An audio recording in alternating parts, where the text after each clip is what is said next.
Hello, and welcome to the Kimberly Cloud Show. I'm your host, Kimberly Cloud. Today we have a very, very special guest for the show today. Hi, everybody. Welcome to the Kimberly Cloud Show. I am your host, Kimberly Cloud. Today I have a very, very special guest here for the show today. Can you go ahead and announce to the world who you are and where you're calling from? Sure. Thank you for having me, Kimberly. My name is David E. Feldman, and I'm calling you from Long Beach, New York, which is just east of New York City. Thank you. And can you tell me extensively about your past leading up into your present, and then we'll talk about good highlights. Sure, absolutely. So I was born in Brooklyn. My family is originally from Brooklyn. My dad had polio when he was a child and had to overcome not having the use of his legs. For the most part, his left leg, he couldn't use at all. His right leg, he could use a little bit. He overcame that by becoming a musician, and his love of music and his love of my mom. And I have overcome a lot of my own challenges, and he was something of an inspiration for that. I've had addiction issues, depression. I've overcome cancer. I've had a whole bunch. What kind of cancer did you have? I'm sorry. Prostate cancer. I'm sorry to hear that. That's very a powerful type thing, because it's a lot. I know Biden, former President Biden had it or has it. I think he has it. Yeah. Yeah. How did your father, and I'm sorry to hear that. So how did your father, leg being broken, how did that influence and impact your family to bring your family closer so that y'all can get over the hurdle? Because obviously he played music. He did. He was a jazz musician, and eventually he became a teacher, a music teacher, and he taught school in Queens. But he couldn't do a lot of the things many people can do, or most able-bodied people can do, and yet he figured out ways to get past that and to make up for those deficiencies. He couldn't play ball with me. He couldn't run, but he could bat a ball, and I would go chase the ball and bring it back. So he mowed the lawn. He painted the house. He couldn't climb a ladder a normal way, but he could climb a ladder mostly using his hands, because he was on, those braces, those heavy metal braces that people have on their legs when they're severely handicapped. He had those. And so he had a lot of upper body strength because he carried himself around on crutches and on braces when he was growing up. So he overcame a lot, and society was not as kind then when he was growing up, or even when I was growing up, as they are now towards people who were handicapped. They didn't talk about people being physically challenged or disabled or handicapped. They talked about, what's up with your dad who's a cripple? They weren't so nice about it, so I had to deal with that. We all have things. Did you have to advocate for your dad and your family so that y'all can be on the spectrum where people understand that just because of his disability doesn't make him a cripple or an individual that is labeled, but someone who superseded his expectations as someone who was labeled as disabled? Yeah, I defended him to my friends, to the people I knew who would speak, who would say not nice things or unkind things about him. I did. And his influence also really helped me later on when I had my own challenges and my own difficulties. I think I drew on having seen him overcome challenges when it came time for me to deal with having cancer or dealing with addiction or depression. Or I had a lot of surgeries. I have 2 hip replacements. I've had intestinal surgery and spine surgery. I've had a lot of stuff. Let's start with the beginning. Tell me about your addiction. What were you addicted to, and how did you overcome it?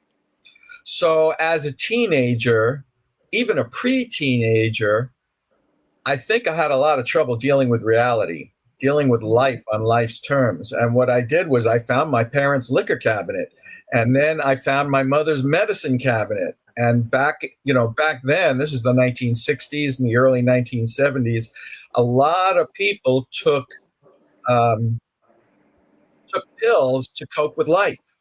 The Mm. mommy's little helper.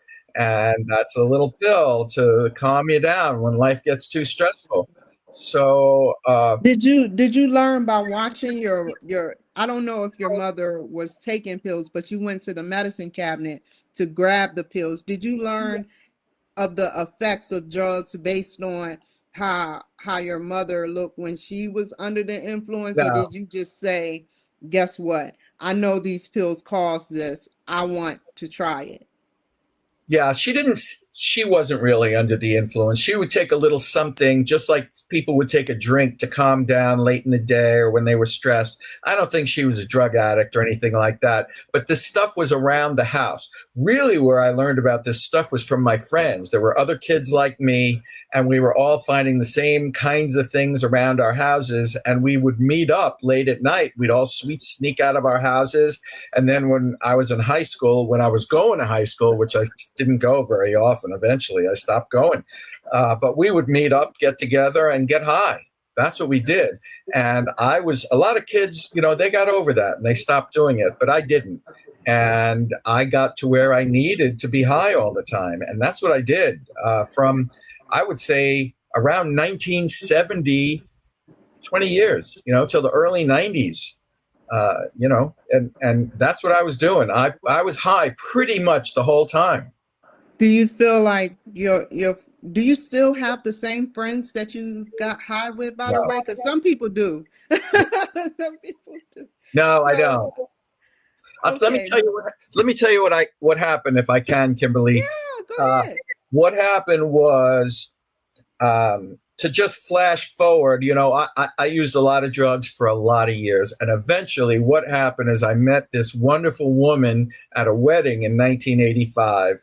And I thought this woman was just a beautiful woman. She was a bridesmaid at a wedding.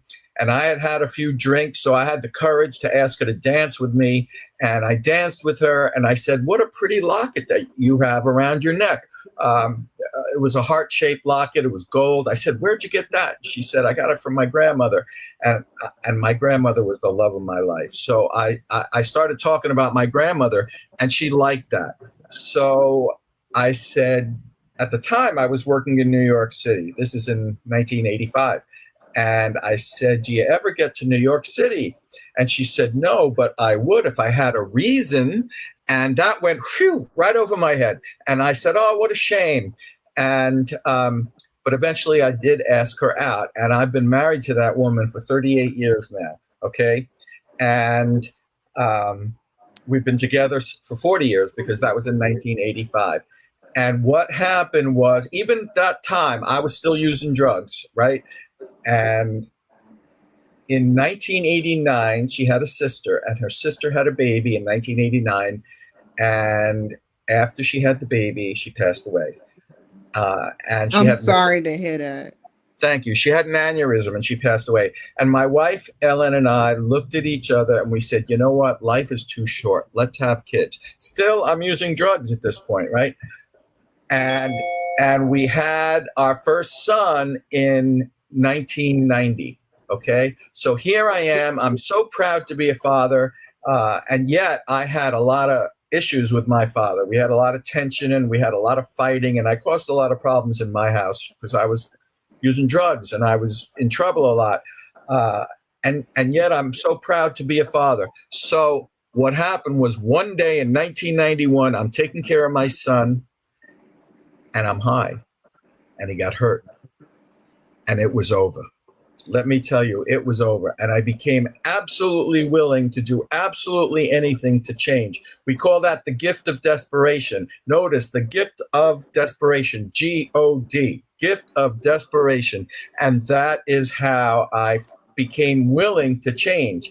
And I found myself in a program soon after that for people who want to stop using drugs, because it was when my son got hurt that I became willing to do anything to stop. And I did. What did you learn from the experience of your battle with addiction? I learned a lot of different things. One thing I learned was that led to me coming to believe in God. And I'm a big supporter of God now. I come from a family that's not religious. No one in my family believes in God besides me. I mean, in my current family, my wife does. I'm married to a scientist. My wife is a scientist who says science is proof of God. Look around. You think there's no God? Look around.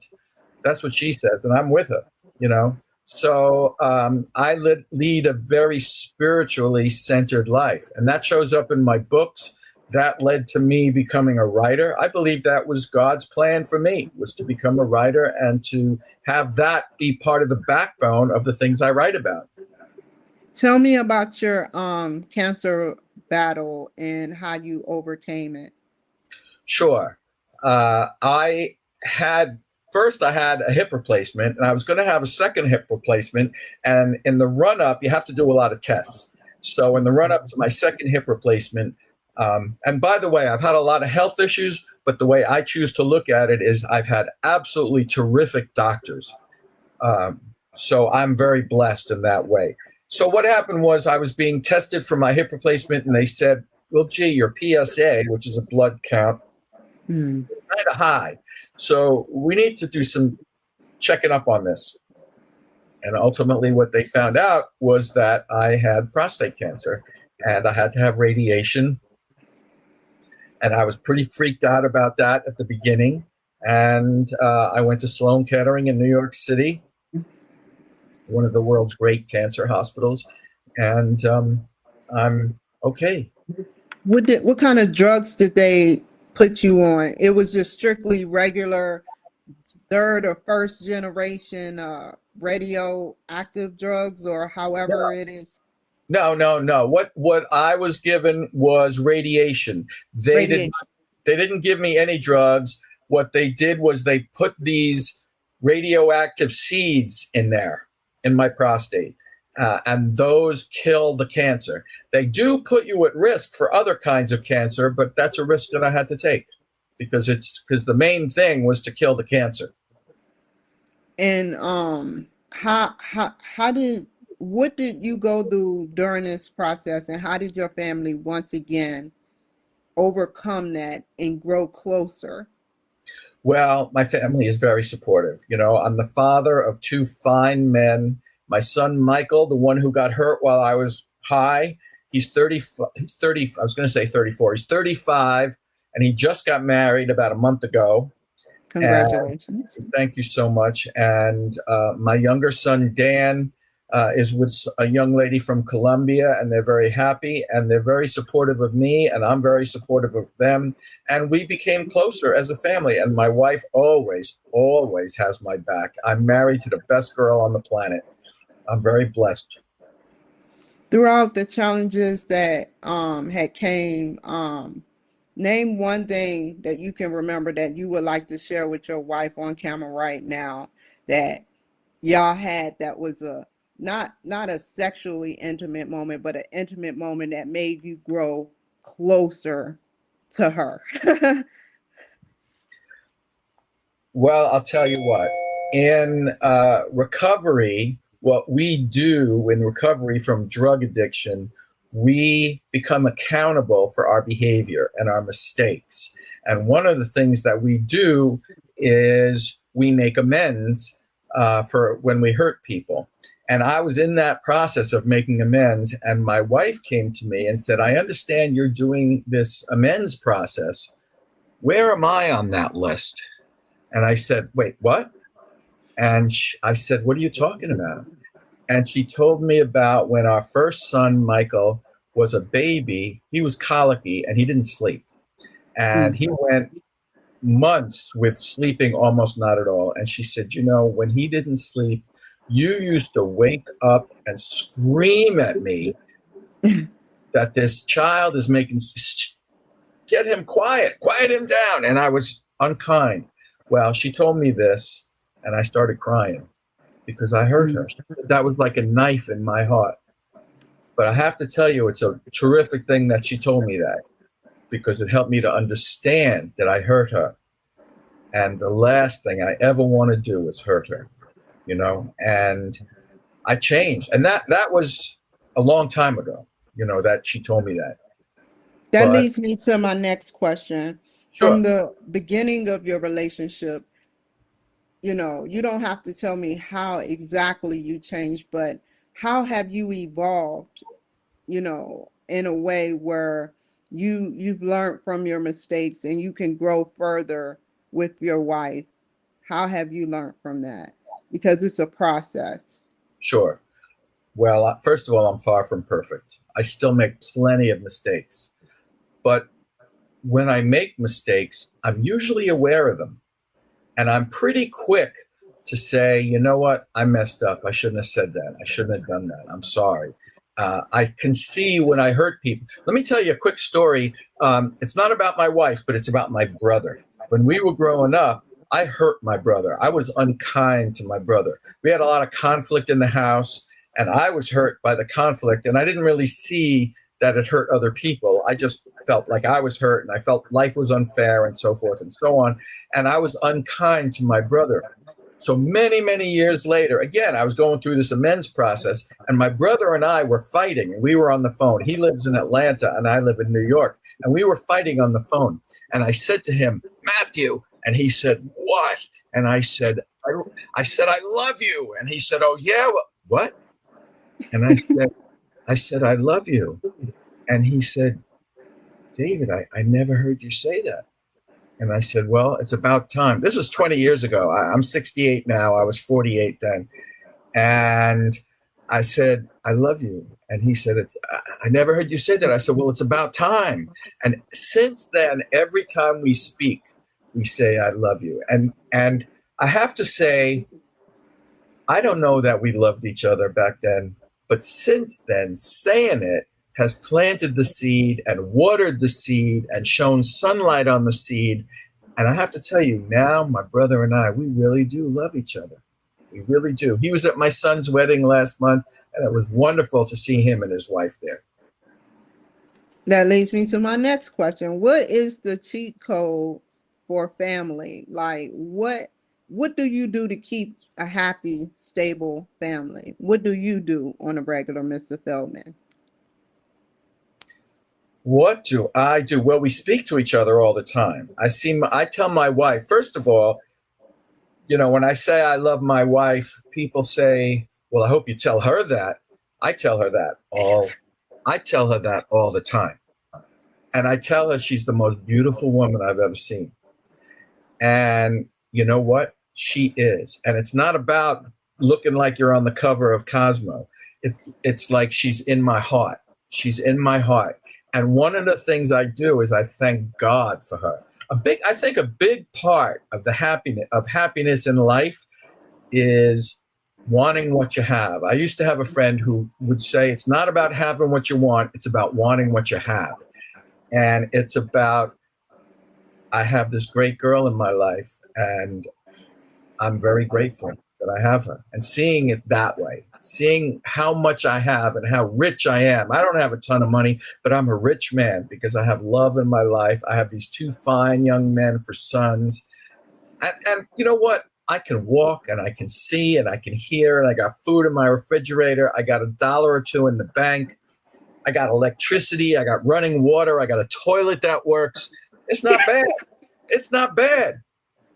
How does it feel to be father of the year or of the decades, knowing that you raised two fine young men?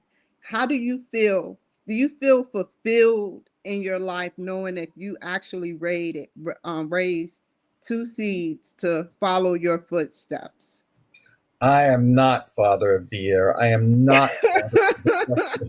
I am no such thing. So, and I think a big part of why my sons are so wonderful is their mother. Their mother is absolutely magnificent. I've done some things right, And a lot of it is that I did a lot wrong, and I got into some programs that helped me to turn my life around and, get off of drugs, start, you know, looking to God for answers and looking to other people for support, and I became a better man. But I don't think, and you know what? Some of it is luck. There are people who are very good people, and who do everything right. And they have kids who might be criminals. It's not all down to, what kind of guy I am. Exactly. I think I was very lucky also that my children, look, I don't think my father did anything wrong. And I was in a lot of trouble for a lot of my life. My mother ripped the shirt off my back and she was looking for track marks in my arms, which I didn't have. I had a tattoo, but I didn't have track marks in my arms. Yeah. Tell me about, well said, by the way, I get what you're saying. Tell me about your book, what you want to highlight and why the people should buy it, what's it about, and read an excerpt from one of your books.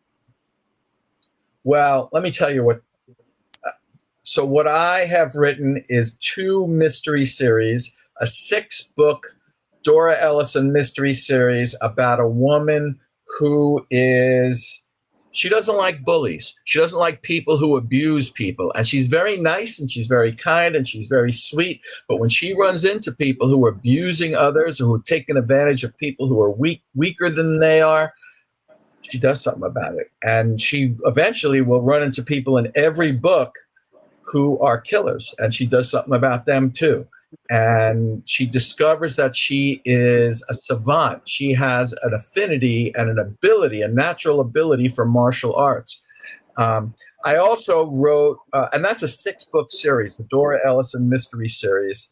I don't have an excerpt in front of me, but what I would like to do is to tell you that I also wrote a 4-book series called the Hammer and Sharpe Mystery Thrillers, which are about a Jewish crime boss, right, who has a heart, who he sells heroin, he runs prostitution, he runs a gambling casino, and yet he helps the little old ladies in his neighborhood.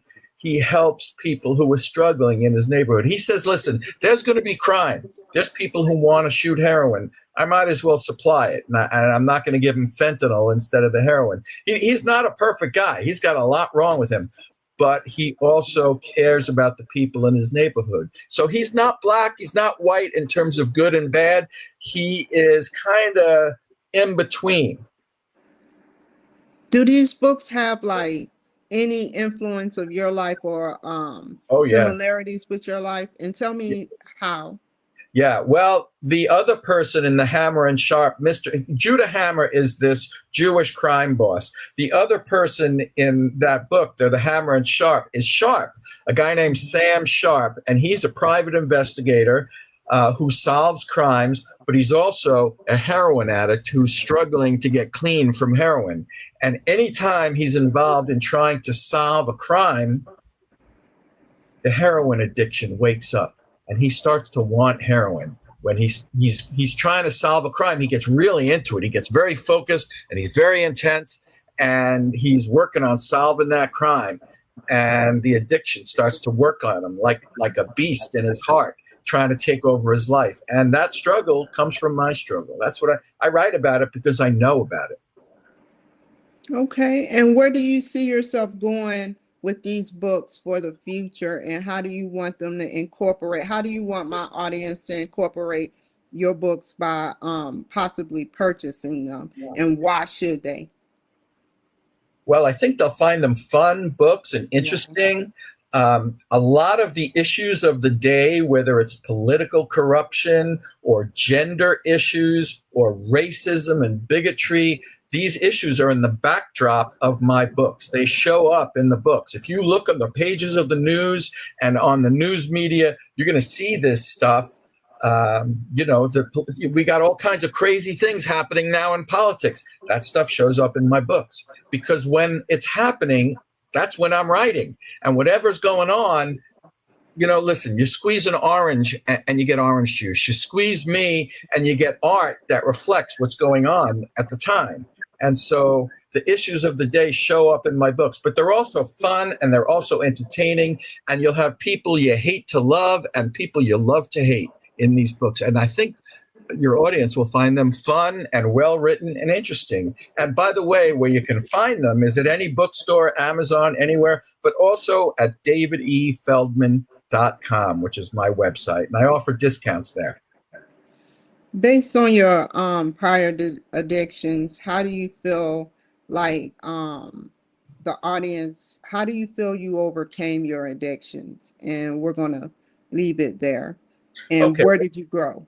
Yeah, where I overcame my addictions is that there was something in my life that I had to love more than the drugs. And that was my son, my firstborn son. And when he got hurt because I was high, it was over. And I became willing to do anything. I had found something that was more important than the drugs. And that was my son. And it's because of him that I got clean, because of my love for him.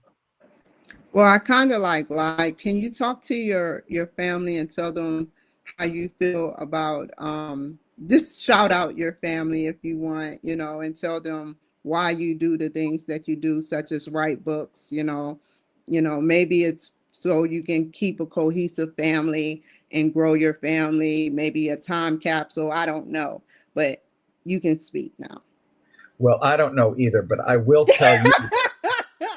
If I was talking to them right now and looking at them right here, right now, I would say to my sweet bride, Ellen, I adore you. You know that because I tell you that every night. She just says, I just love you. And I just say, you're the most beautiful girl in the world. And my sons, Michael and Daniel, they're the best men on the planet, and I don't know who's the father and who's the son sometimes, but I adore them too. And I am there for them forever. They know I have their back. My whole family, I have their back. And I think that's what's really important. You got that deep New York accent. How can the people reach you, David? They can reach me at davidefeldman.com, or they could find me on social media. Any social media, you look up David E. Feldman, author, and you'll find me. And I love talking to people. So, I have a lot of people on my email list.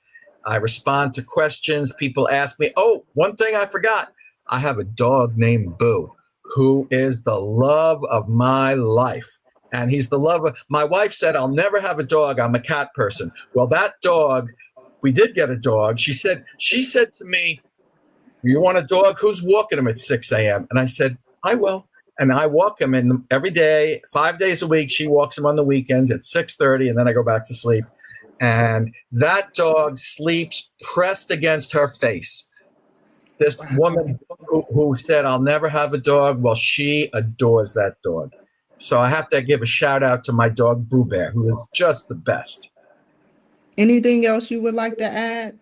I would like to add, thank you, Kimberly, for being so patient with me with my technical glitches. I have these senior moments that are taking over my life. So thank you so much for your patience and for your willingness to have me on your show. I'm very grateful. You're very welcome. Stay on the line. Thank you guys for joining my show today. Take care, be safe, and I'll see you guys another time. Bye.